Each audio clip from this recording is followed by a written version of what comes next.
So how was it navigating the children when you first got home and then all of that stuff? Because I know you really keenly probably wanted to get back to the children and be at home and resume your duties as normal, but it Yeah, definitely wasn't normal when you got back. What was it like?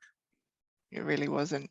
And that the emotion and the fact that basically there's no filter was just hard. And so my youngest, who is now 12, I know I used to come in and she used to want to, play with me. And I would say, I'm exhausted. I cannot do it. And I would cry and she would get so upset. And luckily my mother-in-law lived with us at the time. And so she would sort of help her through. This is the Recovery After Stroke podcast with Bill Gasiamis, helping you navigate recovery after stroke.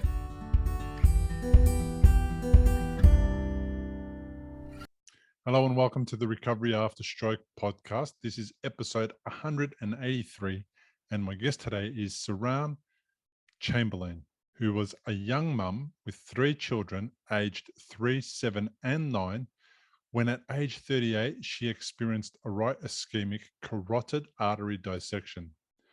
Now 9 years on, she has overcome a lot, gone back to work and is heavily involved in the organisation she founded called Young Enabled Stroke Survivors South Australia, an organisation that assists and empowers young stroke survivors aged 65 and under to live their lives to the best of their ability. Saran Chamberlain, welcome to the podcast. Thank you for having me. Thanks for being here. I really appreciate it. It's good to have a fellow Aussie on the Yes. on the podcast. It's very rare, actually. I think the majority of the people who I interview tend to be in the United States, and Australia is a very, very distant second. I think hopefully we're finding more as we're going along in social media.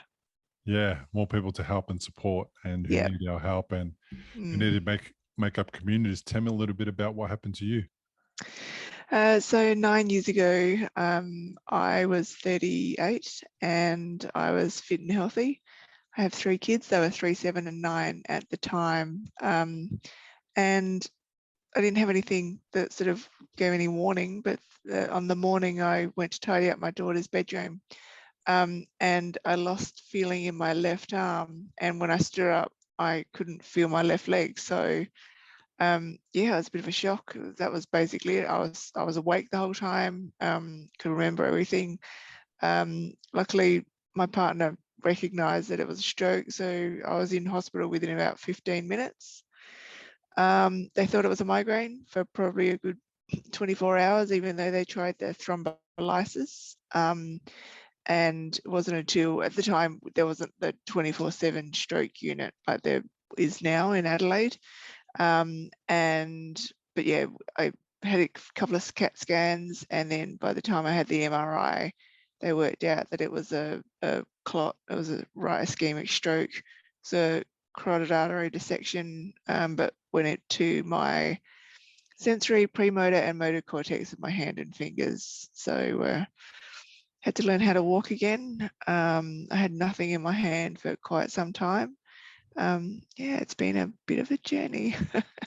Especially with little kids, my gosh, going through the stroke and trying to raise the children. So how long were you out of action for in the initial phases from that day that you noticed the numbness? How long were you out of action for? So I was fairly stubborn from the very start, and I'm thankful and grateful that I still had my general stubbornness and wits about me. They told me I'd be in hospital for about a month and rehab for 3 months. And so I was in hospital for 8 days and a rehab for 3 weeks as an inpatient. They couldn't really keep me in for much longer than that. But I suppose it took me probably a good 3 months to be able to walk without a stick. But my therapists from the very start were really strict with me. So I was actually banned from moving outside of my bedroom when I first got to rehab. So I got told off a lot because she was sort of saying, you need quality movement. So she got rid of my quad stick and basically gave me a stick, and yeah, so gave me sort of limits, and I kept sort of breaking those. But yeah, it was, so I was home after about a month, but still doing rehab every day. I got my license back at 3 months, so that was good. I drive with a steering knob, and so I can still sort of get myself out. But obviously the biggest thing has been fatigue, and sensory overload, and all the fun stuff that people just don't see. Is that still now, or was that at the beginning when you first went home? Yeah, so I remember actually going to a pain specialist probably about, I don't know, a year and a half afterwards and saying, so this fatigue, when am I getting rid of it? And he said, no, you have fatigue. And I said, yeah, I know, but when am I getting rid of it? And he said, no, you have fatigue and you will have it for the rest of your life, and you just need to learn to deal with it. And he wasn't a very good pain specialist, but he'd tell me the truth in that respect. I think I've worked out now that my body always wins, and I just go with it. And I know that when if I'm learning something new, or if I have meetings, then I know that sort of takes it out of me a little bit more. But generally now, I think I've got it fairly under control as to, when I still have rest during the day, probably every second day at least. And that's just, that I set my alarm for 45 minutes and basically just let myself stop and let my body rest. And I always wake up and kind of go, oh, I didn't get a break there. I didn't get a rest, but the body's fine. So, and then so is my head. So it's good. Yeah. I kind of have to do like a I don't know, 45-minute or an hour kind of power rest these days. It's not really sleeping or anything like that. Yeah, but so you're just, still sort of conscious and can hear everything. It's just, you stop, isn't it? It's just like a reset, like lying down, reset, getting everything kind of okay again, and then getting up and going, okay, I feel better. I can get onto the following tasks. New tasks that require a lot of concentration definitely fatigue me still, and kind of frazzle me a little bit. But the majority of the fatigue has gone away in that I've found the limits and pushed them and pushed them and pushed them. And now I know there's no more pushing them.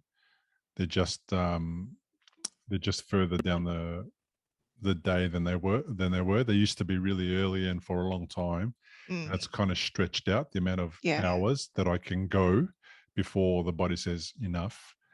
And if I've had good sleep for a number of days in a row, then it's even better. But I find that the lack of sleep will really determine how much fatigue I'm going to have to deal with in any given day. I've kind of worked out that it's like this little friend that just comes along with you for the trip, and you're never going to get rid of it. So you just have to kind of, it's this to get along. And if you don't get along, well then, there's a problem because you're never going to separate. So it's just kind of like, okay, then this is what you want to do. Fair enough. So how was it navigating the children when you first got home, and then all of that stuff? Because I know you really keenly probably wanted to get back to the children and be at home and resume your duties as normal, but it definitely wasn't normal when you got back. What was it like? It really wasn't. And that the emotion and the fact that basically there's no filter was just hard. And so my youngest, who is now 12, I know I used to come in and she used to want to, play with me, and I would say, I'm exhausted, I cannot do it, and I would cry, and she would get so upset. And luckily my mother-in-law lived with us at the time, and so she would sort of help her through. We ended up sort of working out that the best way for us to play was after my sleep. And then she'd come in and I'd be sitting in my bed and she'd sort of play shops with me. So as opposed to perhaps, before, where I would go out and, sort of hang out with them, she would come in with me. I was able to at least still take them to school. I stopped cooking, although I never really cooked before. But yeah, again, the kids had to just learn that there were times when, like in the afternoon, they'd have to be quiet, and they had to learn to basically look after me, which was really, really hard, to sort of change those around, turn those tables. And I really did worry that, the kids were going to grow up saying, I didn't have a family, I didn't have a childhood because I had to look after my mum and dad, look after my mum. But they are so empathetic and so understanding. And so I sort of say that they weren't in that little childhood selfish bubble. They were always aware of things. And I say that our journey was a family journey because we were that close and we had to do it all together to keep going. So I had teenagers at the time, and I like to think that they're even worse than young children who actually don't get it. Because teenagers, I think, choose to not get it. And it was really frustrating coming home, because I'd come home between sort of 4 and 4:30 in the afternoon, and my job would be to prepare dinner and all that kind of stuff, because my wife would be home at 6:30. Yeah. And the kids just wouldn't play along to the, I need your help, pick this up, do that, prepare dinner, prepare the table, whatever. They just wouldn't come along for the ride. They were teenagers. They were totally and utterly selfish, couldn't care less about what I was going through. They were boys, so it's even harder to sort of try and bring them along for the domestic side of it. And maybe they also were never really taught to be domesticated by us early on. We didn't really kind of see a need for them to be involved at that level. They did help out from time to time with certain chores, but nothing really major. So then retraining them was impossible.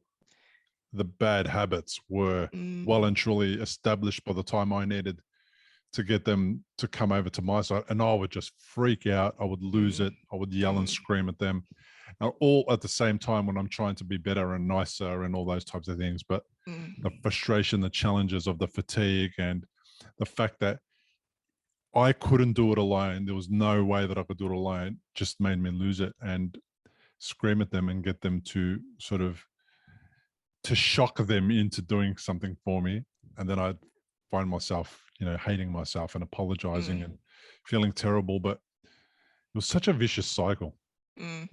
So have you spoken to them since, and as to their understanding and or memory of that time?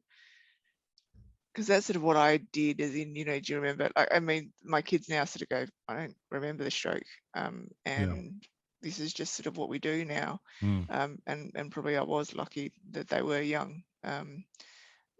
But do yours remember sort of fighting that, or I think they might have rolled it into my old cranky, shitty self, and kind of thought this is just another level of it. Because I was a good dad, I was a good guy, all that stuff, good husband, but I was so under-resourced in my life. I didn't have resources to know how to manage different emotions and different frustrations. And I was pretty stupid. I was pretty thick, unintelligent in that way. Very much lacked emotional intelligence. And I feel like my wife was in a similar level as me. We weren't really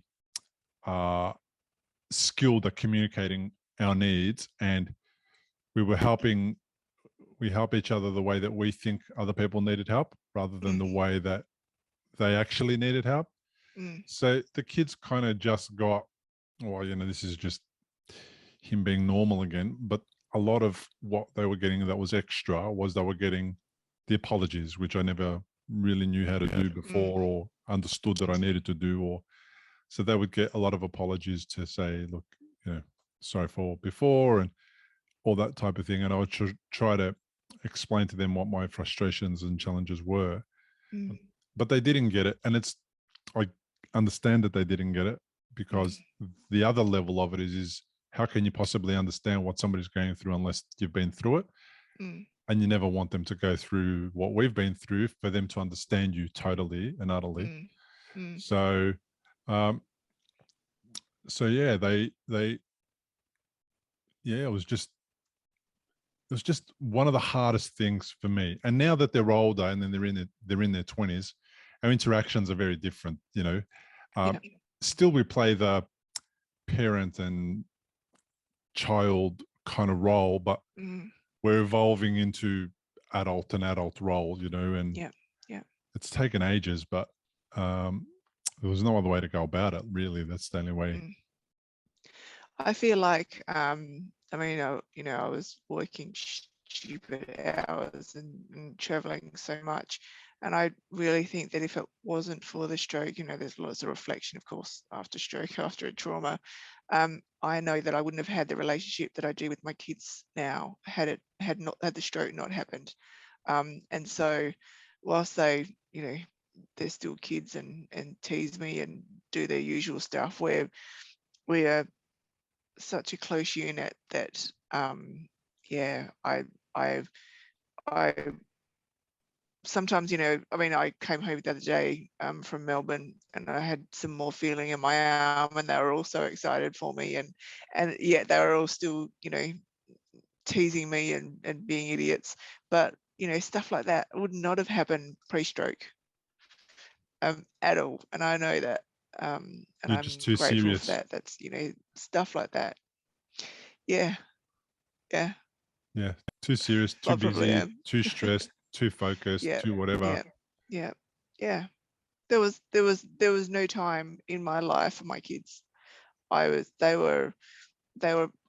pass them, I would work stupid hours, and even we went on holidays once, my partner and I, David, and we write diaries, and so it says David's written, I called our family and Saran called her family, which is work, and it just was. And yeah, I look at it now, I think, wow, imagine, like I still sort of go, what would have been like now, We were just, to be crude, stupid. Just, you're learning, you're still evolving, you're still trying to get a sense of growth and wisdom out of life. And it just takes ages to get there. And you kind of have to fumble your way through stroke with the resources you've managed to build up at that point in time in your life.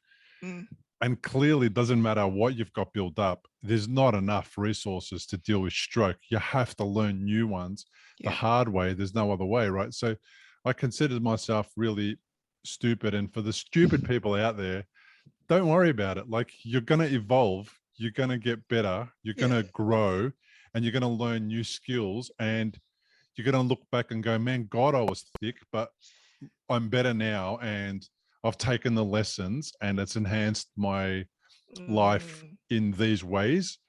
Do you know, does that make sense? Do you relate to that?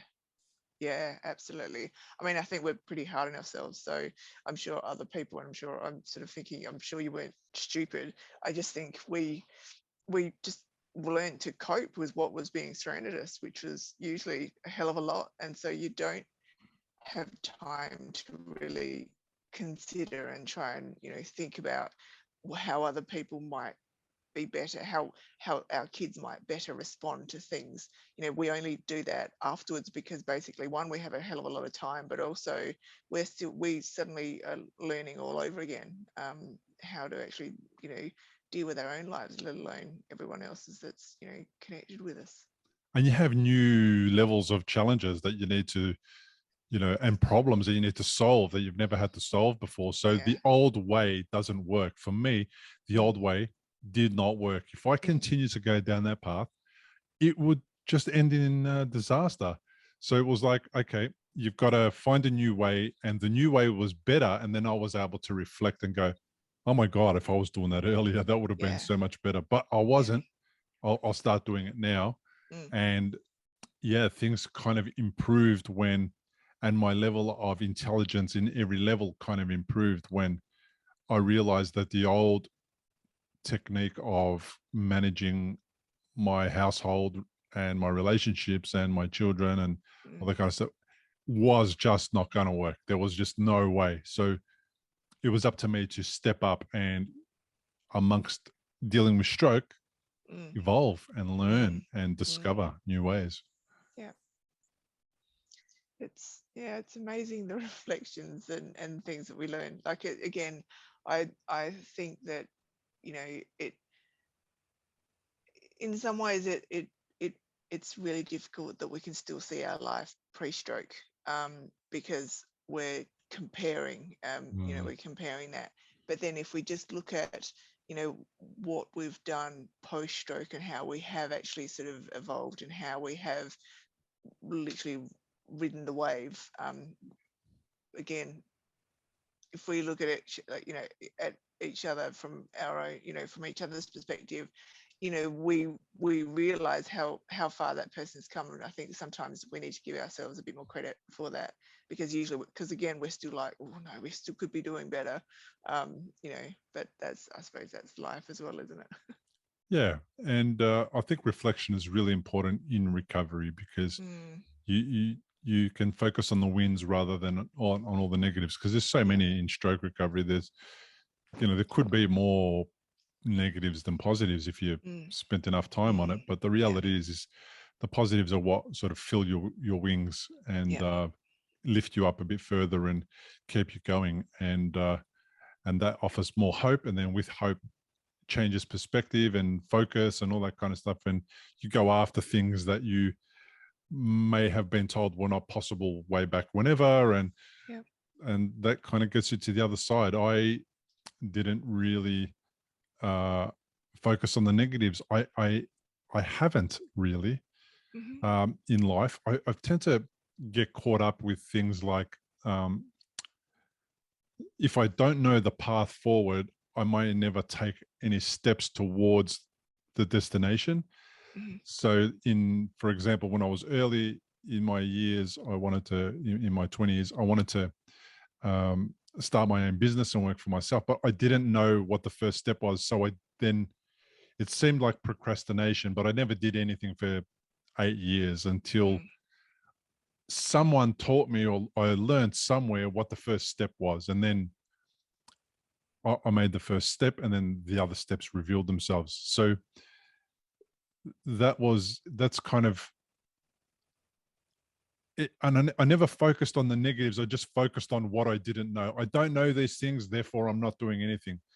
Whereas in stroke recovery, I know some people focus at, well, my leg doesn't work, my arm doesn't work, well, this doesn't work, and then they get stuck there. Whereas I was always focusing on, okay, well, the left side of my body is not working well, I'll just drag myself with the right side, you know. Or it was kind of always looking for the solution to the challenge at the time, and that was what moved me forward. And I'm always a glass half full kind of guy. So I I hear when people say they focused, you know, they got sort of stuck in cycles of negativity and all that kind of stuff. I just don't know how they did it because I don't do it. But I can understand why they did it. Yeah. Look, I mean, I had some dark times, and what I did learn was just like with, I suppose, the whole journey was, you know, early on I fought it because I used to think, no, I don't want to feel bad. Like, you know, I'm not feeling this way. I'm just going to put it away. And of course, all it did was, one, it exhausted me, but also it was still there. Once I'd worked out that, okay, I'm going to go with this, and I'm going to feel like crap when I really feel it. And I knew that I was going to come out of it sort of the other side with it looking brighter, with me with more energy, because I hadn't actually fought it. And then I could actually go, right, dealt with that. Now you can sit back there, and I'm still moving forward. So I found that once I did that, and it probably took a couple of years, a few years, 4 years. But yeah, I do that. I think I was sort of doing that with most things now, the good and the bad, and just going with it, because, but yeah, still making sure that celebrate the small wins, because that's what keeps you moving. Yeah, and they all add up in the end to a big win. You just Yeah, can't see it yet. It hasn't yet that's right. happened. Mm. So, those little wins, 1, 2, 3, and then however many they are, by the time you get to that big win where you can look back and go, oh my gosh, like this is how far I've come. Yeah. Wow, I Yeah. didn't realize it was all those little steps. And it's, for me, it was a bit counterintuitive. It's not focus on the massive goal, which was, for example, walking. And it was just focus on the little goals that I kind of knew were part of the massive goal somewhere down the track. Yeah. And then I would eventually get there, and therefore that would be fine. The other thing I found was that timelines and deadlines on when things would happen were no good, weren't going to be useful. So what was that like for you? Did you kind of have these expectations of when you'd be reaching certain milestones? That 1 year mark was hell, because you got to the 1 year and kind of went, wait, I'm not done. Shit. Okay, hang on a minute. Wait, what? Like, and I actually remember it's probably the one time I rang Stroke Foundation. And I spoke with Simone. It was absolutely amazing. And basically I sort of said, I was able to walk fairly quickly. My arms, there's nothing to my arm, but I can still move around. But I thought I'd be better by now. And yeah, I've learned that it's a journey. And as long as I'm still moving forward, then I'll just keep going. I don't set timelines anymore. I don't set recovery goals. I set, I really hope to be able to walk further. Not I'm going to walk, I don't know, 5Ks without falling over. It's okay. I want to have less foot drop. I want to be able to, do those kinds of things. To set recovery goals means that, you're actually going to get to an end goal, and really you're not. And that, yeah, I think that takes a little bit of time, doesn't it? Because I think we always have seen, we've always looked at goals, but when it comes to stroke, because it's your life, it's it's not going to ever be better, even if everything, even if my arm and hands that have got better, I don't think fatigue and sensory overload wouldn't be gone. So it's still, it's still there. It's just how to actually deal with things, you deal with your life easier, better. Yeah. Goals for me were, like I said, they were kind of big, but in a distance, they weren't really about me achieving them right now. And that just took the pressure off, I think. And therefore, if I didn't put a timeline on it, it also took the pressure off. It was about getting good at what I was doing at that point in time, rather than focusing on what the big, far, distant end goal was going to be. So I can relate to that. I know the few people that I've supported and coached through stroke recovery, will tell me, oh, but it's been 12 months and I should be better by now. I'm like, where did you get that information from? Who gave you that? 12 months is really early on in your recovery.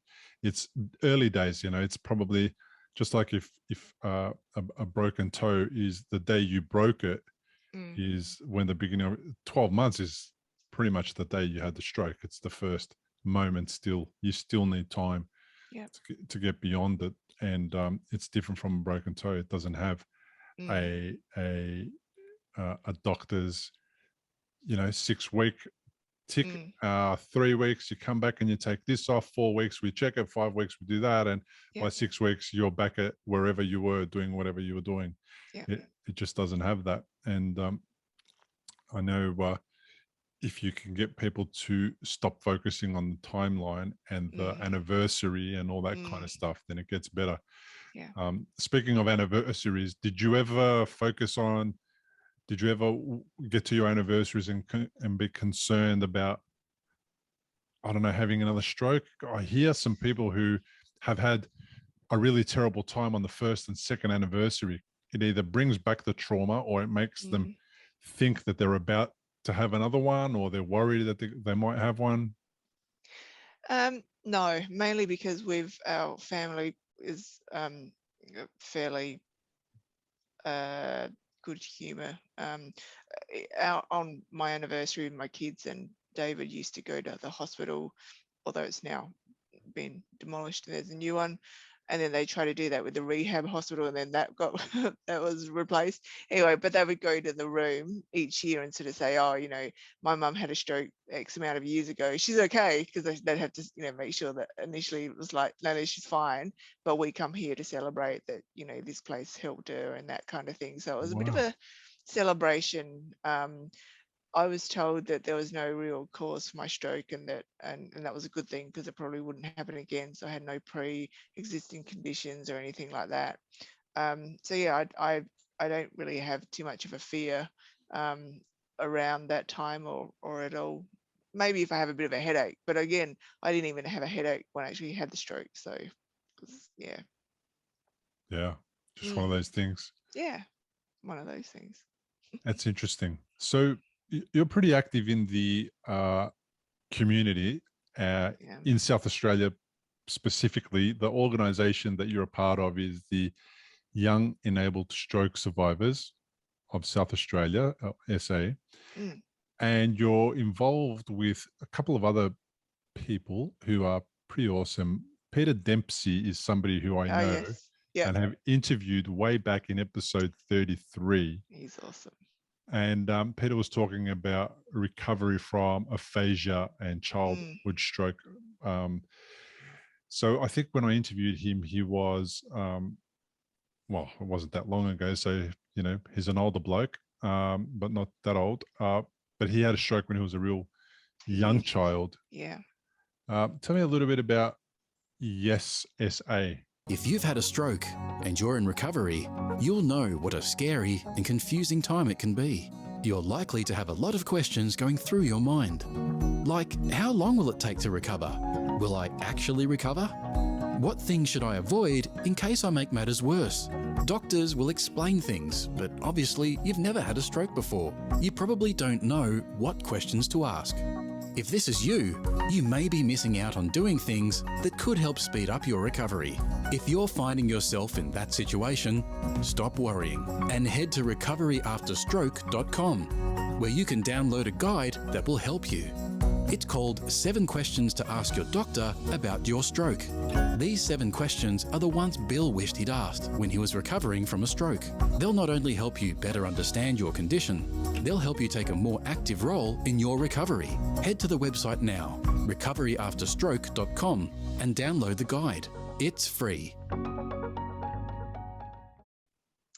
So we, it actually all started with Susan Hillier and I, just because we were talking about the fact that, I wanted to get back to the gym, get back to Pilates and that kind of thing. And that, I was never going to put myself in a position where, I would walk in and people would say, oh, has anyone got any injuries? And, you put your hand up and say, oh, I've had a stroke. And they're like, oh my God, I'm so sorry. And, and it's bad enough that people will stare at you anyway, let alone in a room that you're then in with them for the next hour. And so we wanted to sort of look at, arming people who've had traumatic brain injuries with the, with the confidence to be able to go into any class and to know things that they were and weren't able to do. So I met Peter at one of the stroke forums, and his right arm doesn't work, so it's kind of funny when we sort of hug each other, because it's kind of an awkward, lopsided kind of hug. And okay, of course, because his stroke was on the other side, his was aphasia and mine was physical. So we sort of said, hey, let's team up, because we're sort of one person ideally, or one stroke put together kind of thing. And so we've, because South Australia is quite small compared to Melbourne, Sydney, Yeah. we wanted to sort of try and build that network, and we have a lot of health professionals that are really keen on being able to, integrate sort of stroke survivors into the community, especially young stroke survivors, because basically we have so much life to live. So that's what Yes SA is and is trying to do. We're trying to get funding, but we're also sort of being able to deal with Stroke SA, who has now been sort of taken over by Hospital Research Group.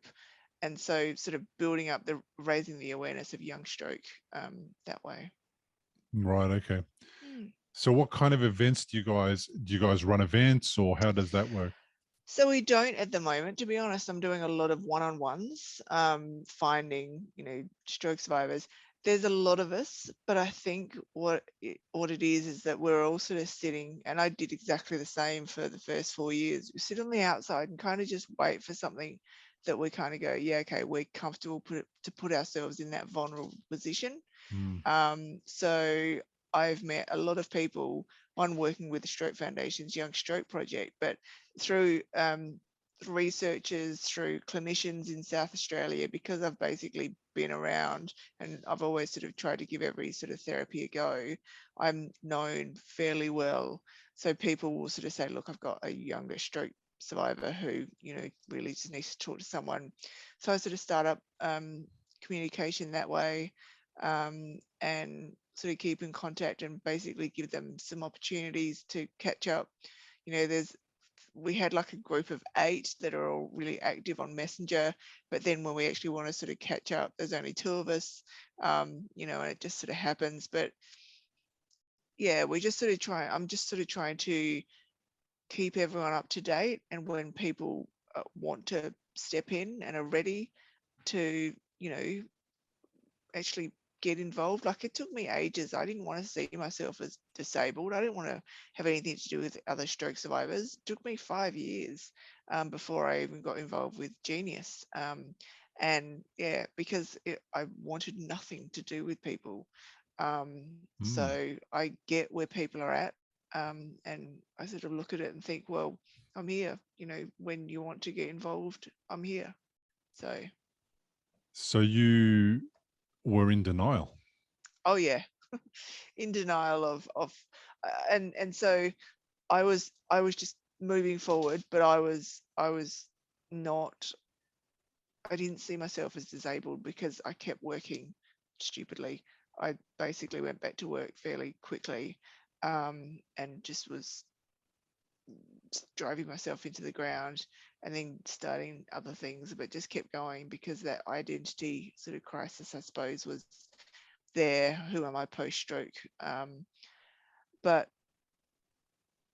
yeah, it was a denial, but it was still a positive denial. Like I don't think I lost who I was, but I didn't face that I was a stroke survivor. Yeah. Positive. What's positive about that? I suppose what's positive about that is kind of you faced it and dealt with it when the time was right, when you could face it and deal with it. Yeah. Yeah. Yeah. That's a positive. I mean, it's a weird positive, but it is. Yeah, I like the way you spun it, right? Because usually people see that as a negative, or they think that it's a negative, that they're in denial, or they haven't dealt with it, or they need to deal with it. And people often sometimes get pushed to deal with stuff like that. And I can understand if you're not ready to deal with it, you're not ready, because it takes then time and energy, and it requires you to go to new levels of learning, and that takes effort. And if that's happening at the very early days for some people while they're trying to raise their children, and I can see how it could be interrupting their life, because I had a similar, very basic version of that, very similar experience, in that I didn't want to go to rehabilitation anymore because it was taking up so much time of my life. Yeah. And that meant that I couldn't get back to the rest of my life.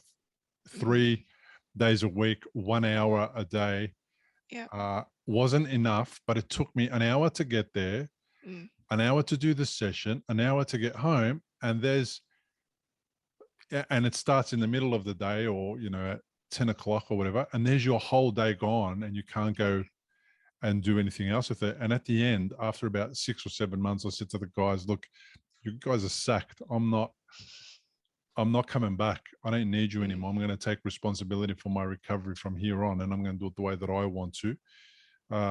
Not that they haven't been supportive or helpful. It's just that it's inconvenient, and that was so difficult for me to have to deal with. And at that time, I couldn't deal with the psychological and emotional impact of stroke. I couldn't go to my counselor. I couldn't go to wherever else I needed to go. couldn't read or study or listen to a podcast. Mm. It was consumed by this effort to get to these rehabilitation sessions, and I couldn't make, and it was very difficult to make time for, not to make time to actually remember appointments, even though I had them in my calendar, even though I had set reminders. It wouldn't occur to me when I was getting the reminders that that was a reminder about an appointment that was coming up in an hour or two. And I was playing this weird game of setting reminders and reading the reminders and not knowing that I needed to then take action on that reminder Right. and go and do Yep. something. So I get what you're saying about Mm. trying to, or putting off the dealing with the stroke Mm. for 5 years. The question I have for you is, once you dealt with it, once you said, okay, I'm going to take a step to accept this, then what changed for the positive in your life? Because I imagine that shifted things a lot. Mm. So, and where you're saying that you didn't want to do therapy, what's funny is, as I'm thinking about it, is that therapy just became my everyday life. Like I've been doing therapy at least 3 times a week for the last 9 years, and I never thought of. I mean, like I've had breaks because you sort of need to mix it up and that kind of thing. But my therapy was always that to try and sort of strengthen myself, so that I was able-bodied, I was able to sort of get around with my kids and make sure that I could, stay up and upright, literally, in most cases. I think when I had faced it, I think because I still, as I said, it was still a positive and moving forward kind of momentum. It just probably put pieces into place a bit more. So there were sort of just disjointed bits and pieces. I was still chugging along, and whereas when I sort of went, right, well, hang on, I'm never going to be able to run again, which is probably not, it wasn't a goal. But I'm potentially never going to have my hand back again. I'm potentially going to always be one-handed, and and this is it. It wasn't. It was just, I think it was an acceptance of, okay, all right then. So I've been doing all the, I've been walking the walk. No, sorry, I've been talking the talk, but not walking the walk. So I've been saying, yeah, I've been fine. And then actually, oh, wait, now I am actually really feeling that, I'm really feeling okay. Yeah, so it wasn't, yeah, I think certainly from talking to other people, I think it was probably a little bit different because mine was more in a positive aspect, and that denial was a small part of me and who I'd become.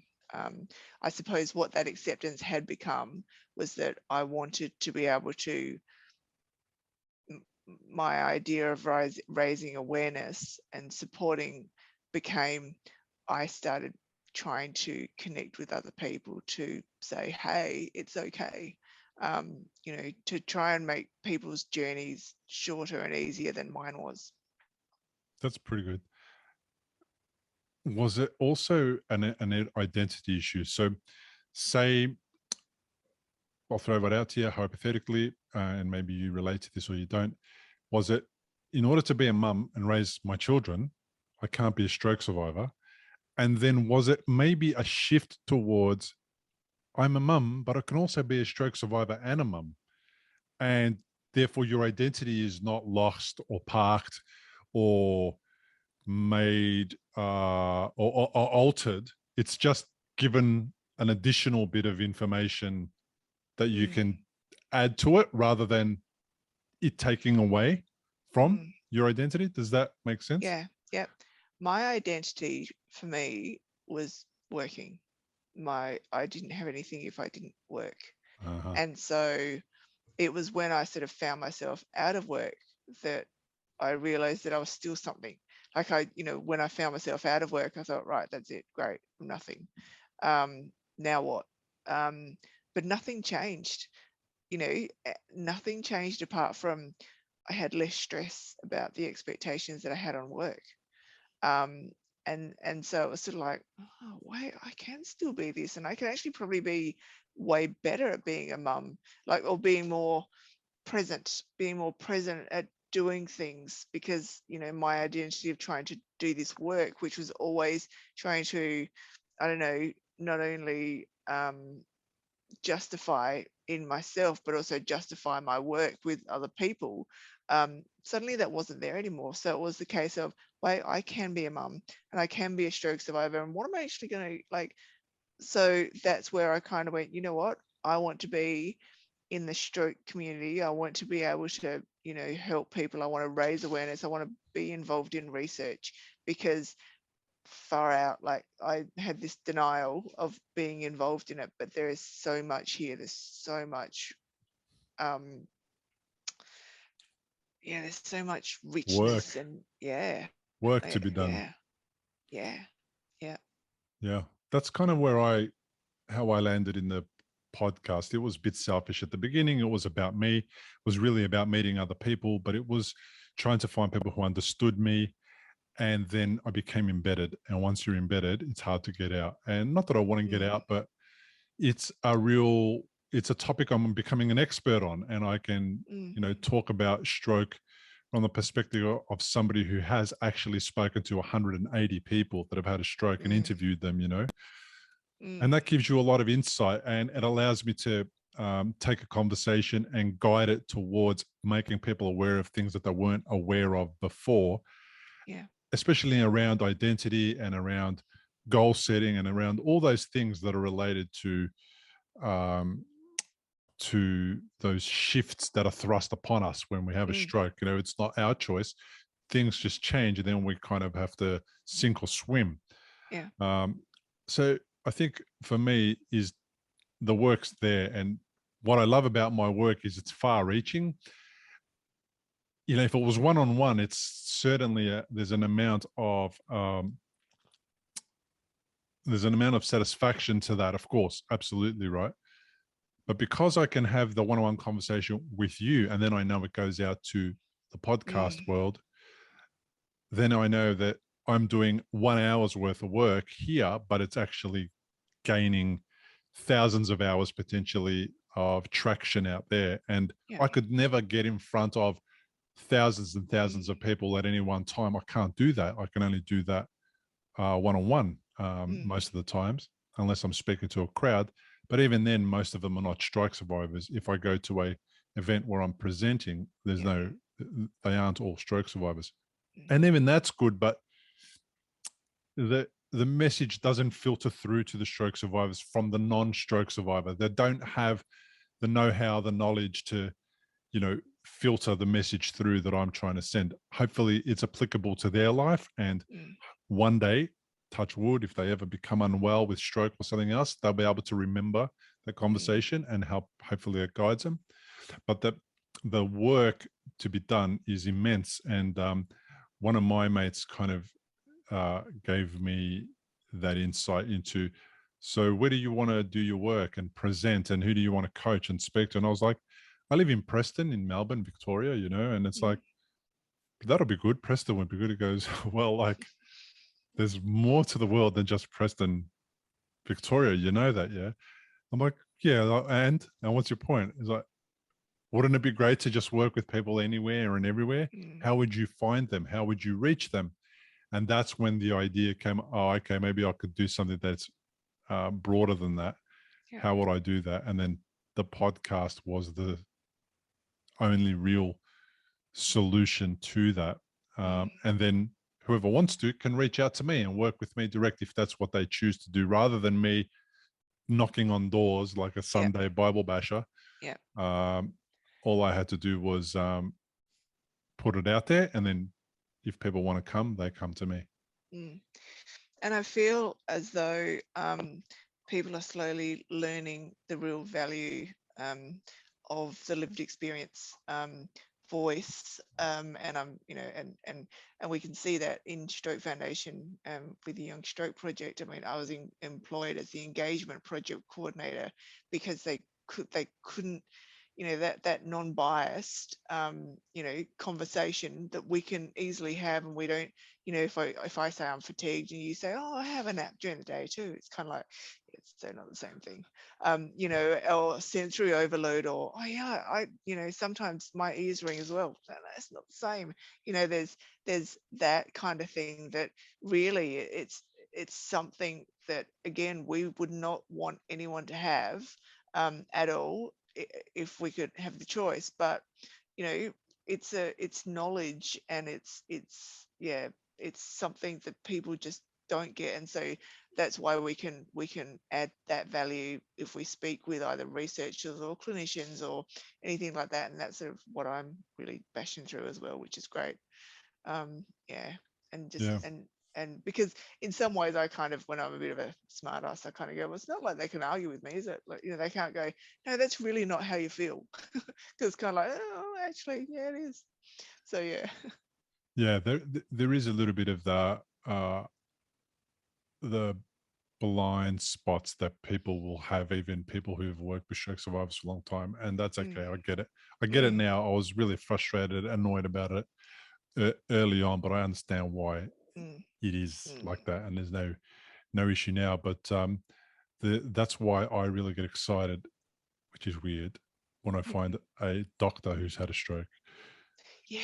I don't want them to too. have had a stroke. I don't want to, but when I was like, okay, a medical person who's had a stroke, now we're kind of starting to break new territory, and we're starting to really get a person who's on the inside, who really totally knows what it's like to be us, to go through what we went through. And that informs far better outcomes and conversations with the people that they work with that matter.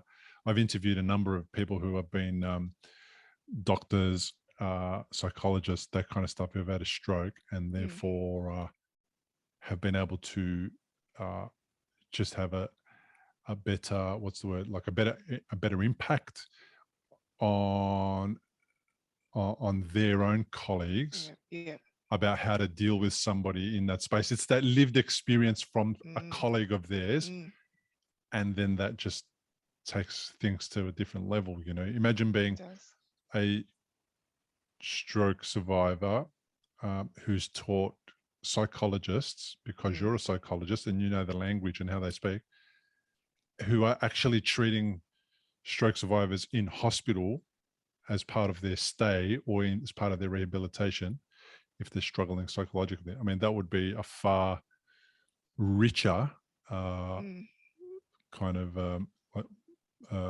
recovery, or way to experience psychology, I suppose. Yes. Yeah. Again, it's not something that we would wish on anyone, but it's a hell of a lot of value when we do find someone, isn't it? Yeah, and whether they're a occupational therapist or a doctor or a GP, it doesn't matter who. And that's why I think Jill Bolte-Taylor is somebody who gets a lot of airtime, obviously because she's written amazing books and she took a brain onto a stage once, but also because she was a neuroscientist studying brain conditions, and then she had her own experience, and then she was able to tell that story from a scientist's perspective as well as a stroke survivor's perspective. Is just next level, and such a unique gift to be able to have and share, even though you wouldn't want them to ever have it. Yeah, that's right.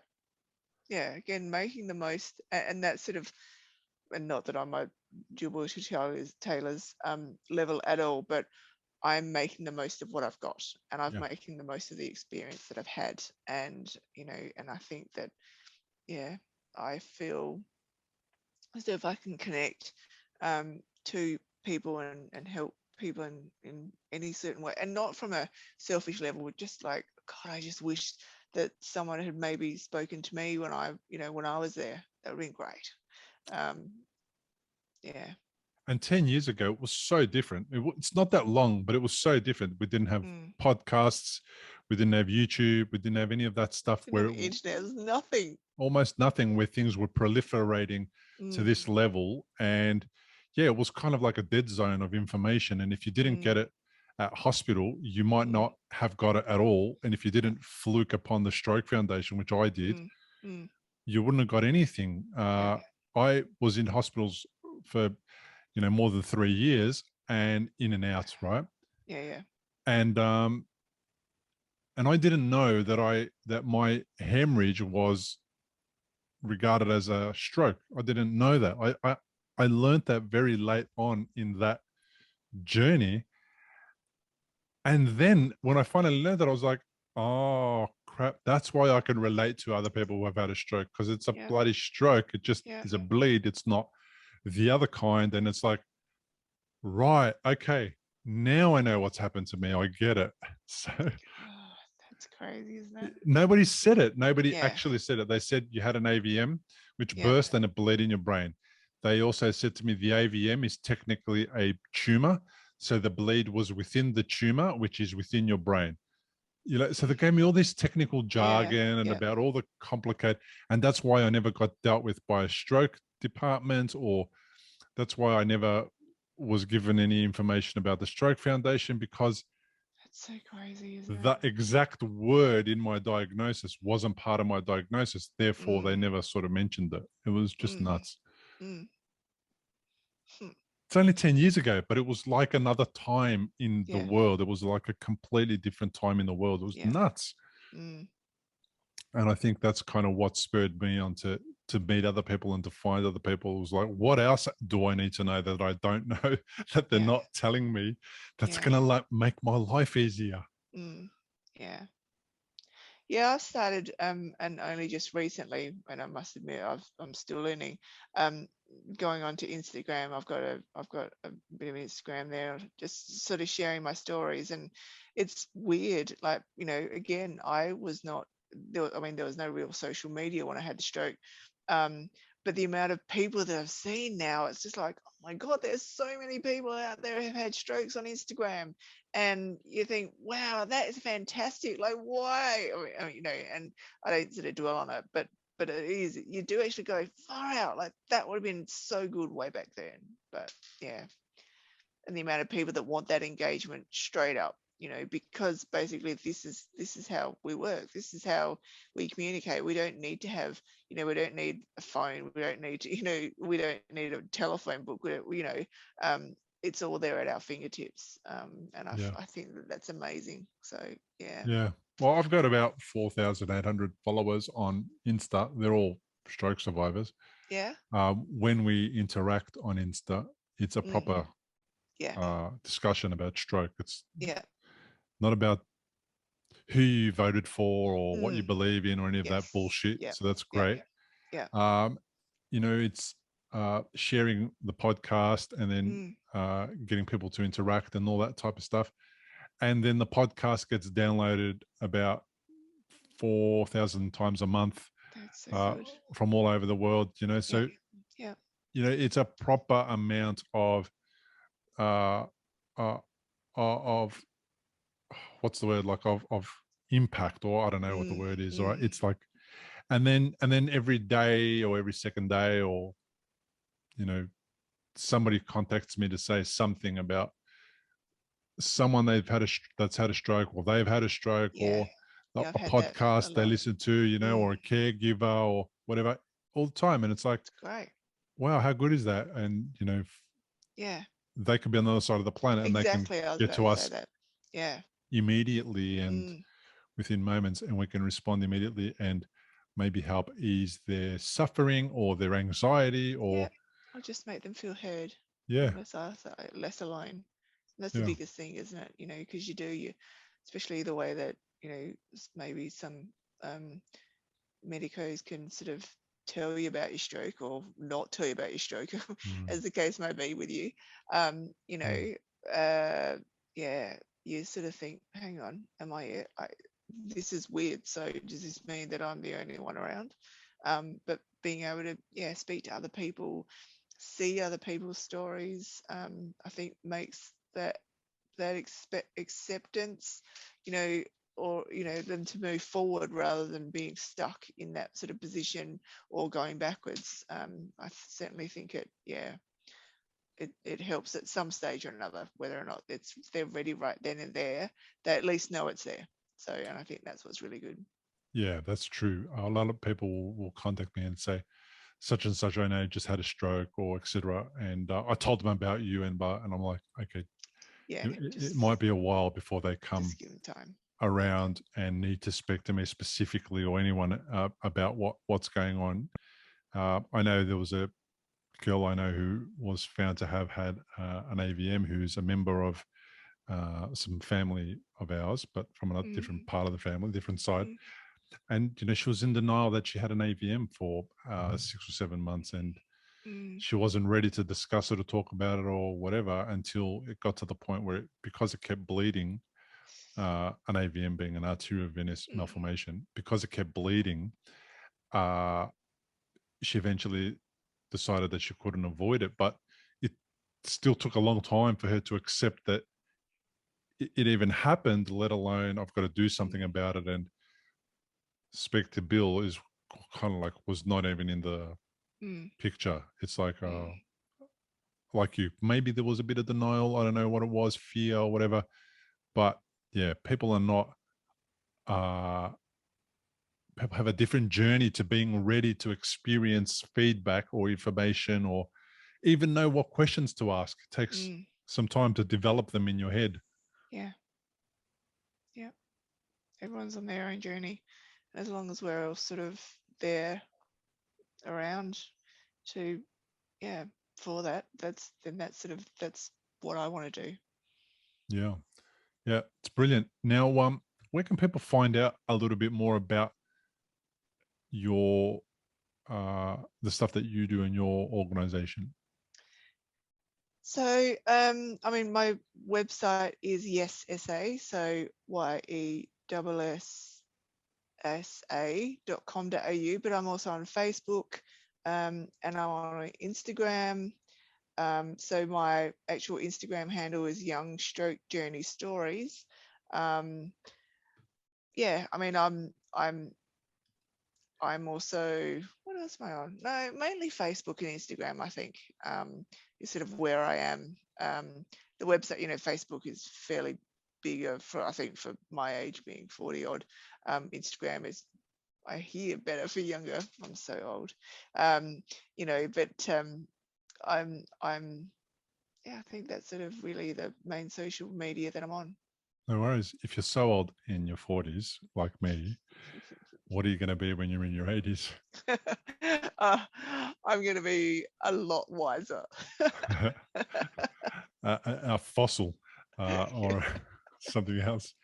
Look, thanks so much for being on the podcast and sharing your story. I really appreciated our chat and getting to know you a little bit and sharing your story. And hopefully people listening find it relatable and they're able to take a little bit out of this. And it's a great thing that you're doing. Yeah, it was great chatting with you. Well, thanks for joining us on today's episode. I hope you enjoyed the conversation and got something positive from it. Please like, comment, and share this episode. Give the episode a thumbs up if you're on social media or if you're watching on YouTube.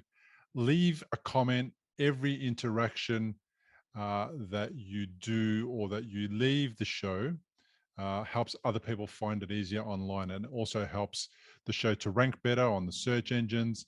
And as a result, hopefully what that means is that more stroke survivors and their caregivers from around the world will find the show easier, and that will hopefully help them have a better stroke recovery and get in touch and find immediately other people that are like them, so that they can have perhaps less anxiety and worry about what it is that they've experienced and what the future holds for them.